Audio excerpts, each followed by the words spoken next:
Hey everyone, it's Zoe here from Living with a Sleeve. I just wanted to jump on live pretty quickly to give you all a few tips. I've had lots and lots of questions lately about how to get back on track, how to sort of deal with weight regain. So I just wanted to give you all a few simple tips, things that you can do to get back on track without too much effort. And I think the first thing that we need to think about is a lot of people use that language when they're talking about their sleeve and whether they've been successful. They talk about whether you're a failure, okay? And it's really not helpful. So I wanted to just bring this up to start with because everybody struggles with weight regain. Everybody sort of, well, not necessarily regain, but everybody struggles a little bit with weight and I guess habits slipping over time, especially the further after surgery you get. So when it's been, 2 years, 10 years, it's a little bit harder to keep going and maintain that motivation. So don't feel like a failure, but it's really important to kind of get back on track, get back to basics and really use people for support so that you're changing that thinking. And it may be that you've fallen off track for now with your habits, but when you can get back into those habits, absolutely everybody is human and will lose those habits for a little while, but it doesn't mean it's the end of the world. So we just need to get back in touch with those habits that we learned originally after surgery. So speaking of support, this is really my first tip, all right? So if you haven't been in to see your team for a while, I would definitely do that.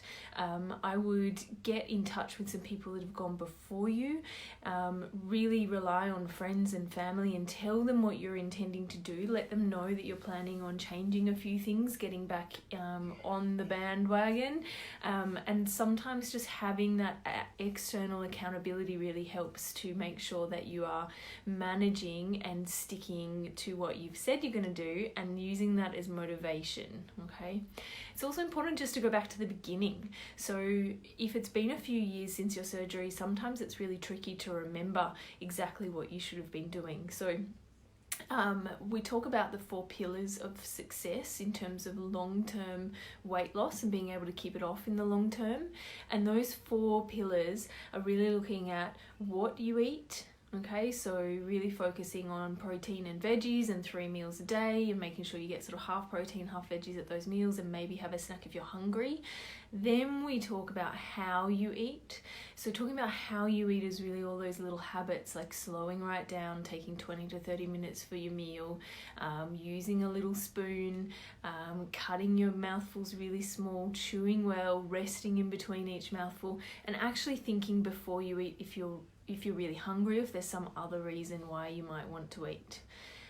Pillar 3 is your movement. So making sure that you're moving every day, you're doing strength training a couple of times a week and really focusing in on, is there, a way that I can build movement into my day so that you don't necessarily have to go out for a walk every day, but you're moving more during the day. So maybe it's how you get to work, maybe it's how you get around on the weekends. All those little things where you're starting to move a bit more is going to help to contribute to long-term success. And the 4th pillar is all the other stuff. So all the other stuff being things like stress and sleep and whether you're drinking enough fluid, enough water during the day, whether you have support, whether you feel confident, whether you're noticing other things in your day that you're able to do better than before, your mindset, really also focusing in on your lifestyle. Like, do you just have too many things on your plate? Is this a busy period of time, but then it's going to get better after all? And so if you can get those 4 pillars under control, and sometimes that might seem impossible, sometimes it might be that one pillar is going fine, like you've got your food down pat, that's easy, but you can't get the exercise in because it's a really busy time at work and you're working double shifts and you're managing the family and everything else. That's okay. And so cutting yourself a little bit of slack too and not beating yourself up over those busy periods where it's a little bit tough is okay, because that's normal life. We can't be perfect all the time. So we really want to give ourselves a little bit of slack when we need it, but make sure that we're not letting those basic habits go around what we're eating, how we're eating, and trying to keep those 4 pillars standing, because if one of those pillars falls out, that's when we get a little bit wobbly. When the second pillar goes, it's when we're probably likely to maybe tip, and the third pillar goes and it's probably that the whole thing's going to fall down. So really kind of focusing on one pillar at a time, or recognizing when one pillar is not possible, like the exercise for example, then making sure that you kind of fill in the other three pillars and you focus on that and you make sure that they're working really well. The last thing is to really keep things simple. So if you choose to change 4 million things at once, you're probably not going to be able to sustain it. So really focus in and pick one thing that you want to work on for the week. Once you've nailed that, then move on and add another thing back in. So if you want any more information, I'll just give you a reminder. First of all, we want to make sure that we're not too hard on ourselves, and we're not, talking to ourselves like we're a failure, because we're not a failure. It's just that maybe things have gone a little off track for now. The second thing is to make sure that you have support and make sure that you've checked in with your team.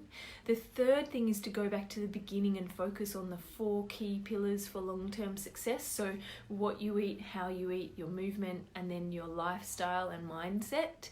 And the fourth thing is to make sure that you keep it simple. So only choose to change 1 or 2 things at a time so that you're not making it too hard on yourself. Okay, so if you want help with this, I'll post a link down the bottom to an article that I wrote about this. We also have the lovely Living with a Sleeve community, which you can join. I will post a link to that as well so that you can find it, and that might be your place for support. There's an awesome bunch of people in there who are super supportive. And the third thing that I have, which is super exciting, is brand new. It's a Back on Track course. So it's a 6-week course that we're starting in September, on the 2nd of September, but you'll actually get access to the week 1 module on the Saturday the 31st of August, so you have enough time to work through it to begin with your goals for the week on the Monday. So we're really excited about that. I'll post a link to that on the bottom of the page as well, but if you have any questions or comments, just pop them in the comment section below and I'll get back to you. Alright guys, nice to see you. Bye.